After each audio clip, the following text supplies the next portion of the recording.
A historiografia, que é o estudo da história, ela tem participado de um movimento recente, cada vez mais atuante, de ressignificação, no processo de revisão de alguns aspectos historicizantes, e principalmente alguns critérios de análise da própria história. Esse movimento, que é universal, tem adentrado cada vez mais de forma territorial e local no Brasil. Ele tende a fazer uma série de perguntas, mas principalmente entender essa história sobre um outro ponto de vista. Primeiro, problematizar quem construiu essa história, quem foram os agentes por trás da construção dessa história, quem eles ousavam colocar dentro dessa história como protagonistas e para quem essa história se endereçava. Quando a gente faz uma revisão desses aspectos historicizantes, entendendo a história do Brasil e todo o processo envolto na construção da história do Brasil, a gente percebe que os construtores dessa história seguiam sempre um padrão ou um modelo hegemônico. Sempre era um homem, em sua qualidade branco, europeu, não é? Envolto naquela sociedade patriarcal. E dentro dessa história de construção, dessa história nacional, você tendia a relegar ou excluir uma série de outros grupos, que eram a maioria do país, no entanto acabavam minorizados por esse discurso. Então, esse movimento recente, da própria historiografia, de maneira interdisciplinar, e de outros agentes atualmente, que tendem a fazer e a participar das instituições, sejam elas instituições oficiais, culturais, acadêmicas, tem trabalhado de forma bastante pedagógica na inserção do que a gente convencionou-se a chamar de entender o avesso da história, né? Aquela história que não era contada, mas principalmente pautados em dois pontos.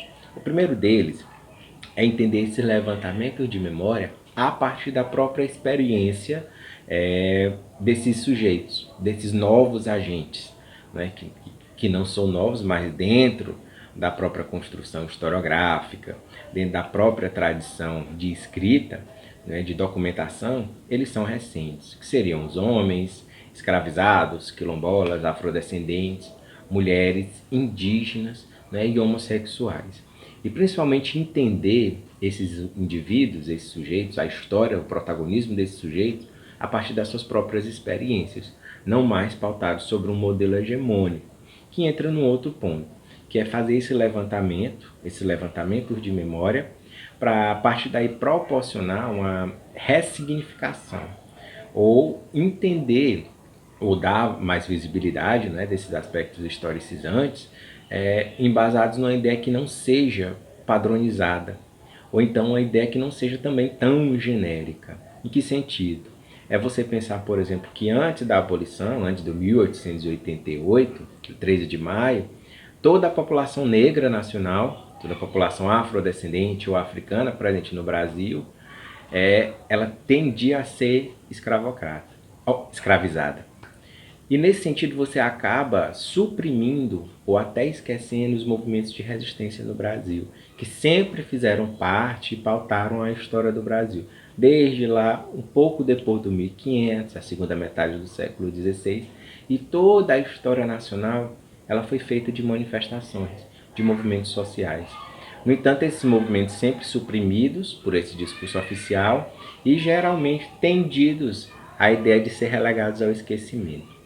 Então, todo esse movimento histórico, social, atual, ele faz parte desse modelo de ressignificação e de dar o que a gente chama de lugar de fala a esses agentes construtores da história nacional, que durante muito tempo foram, numa tentativa até de aculturação, de apagamento do seu protagonismo e da sua história dentro do aspecto nacional. E é interessante pensar que essa resistência, na própria história, que fez parte da história do Brasil, desses grupos minoritários, ela não se deu somente na forma de resistência de preservação física, da própria vida, contra o extermínio, contra a violência e o mandonismo, que foi fruto principalmente dos aspectos de escravidão, mas também uma resistência cultural, uma resistência linguística, uma resistência das próprias tradições, desses grupos que se preservaram ao longo do tempo, a manutenção dessas tradições, para que não houvesse uma aculturação ou o próprio apagamento. E esse aspecto de resistência, ele vai se modificando, não só nessa visão do entendimento do discurso, mas principalmente se pautando pela forma documental.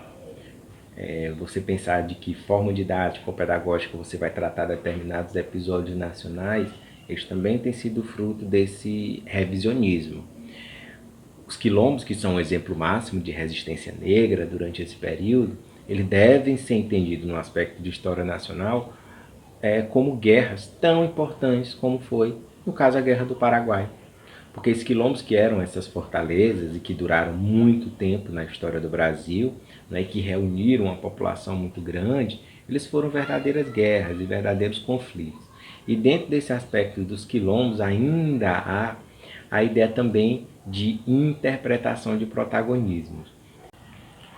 Um exemplo é a Dandara dos Palmares, que durante muito tempo não foi enxergada como uma liderança importante dentro do Quilombo dos Palmares, que foi um dos maiores quilombos do século XVII, localizado ali na Serra da Barriga, antiga capitania de Pernambuco, hoje atual território de Alagoas, e Dandara desenvolveu uma liderança dentro daquele quilombo que ia contra, né, a própria posição da mulher dentro de uma sociedade colonial naquela época.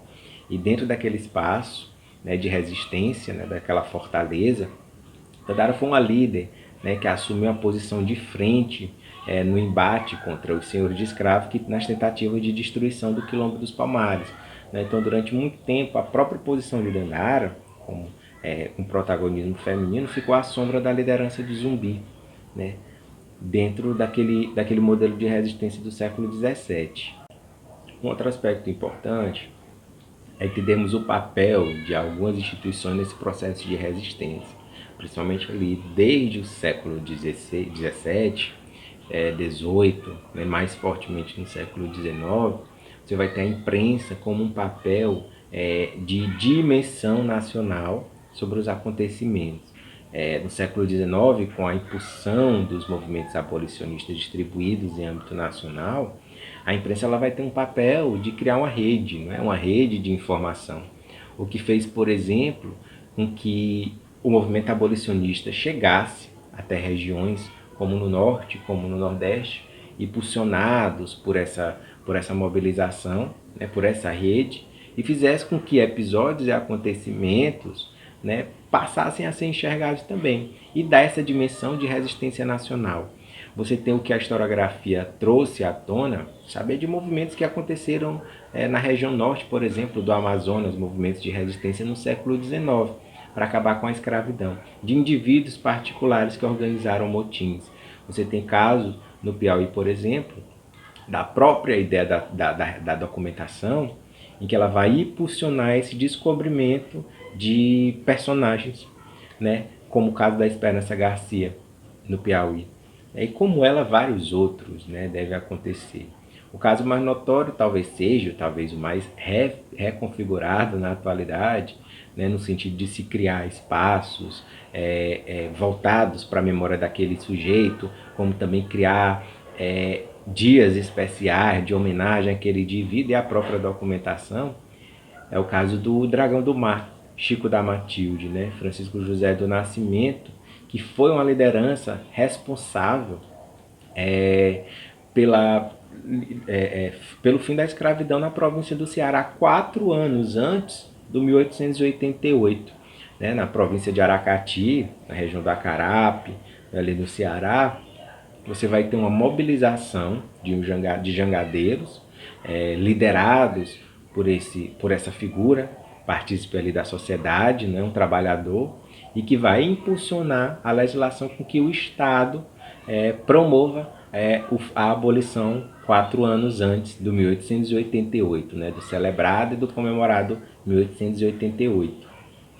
Então essa pauta contemporânea de ressignificar ou dar voz a esses indivíduos que historicamente não foram silenciados por algum discurso opressor, é um movimento que veio para ficar, que vai se intensificar cada vez mais e cabe à sociedade, nas suas instituições políticas, civis, a garantia dos direitos fundamentais. E acredito que um desses direitos fundamentais a qualquer indivíduo o conhecimento sobre a sua história. Eu acredito que saber a verdade sobre a sua história é a garantia para que eventos cíclicos não se repitam, né, e para que de fato você tenha um respaldo de uma igualdade de direito para toda a sociedade.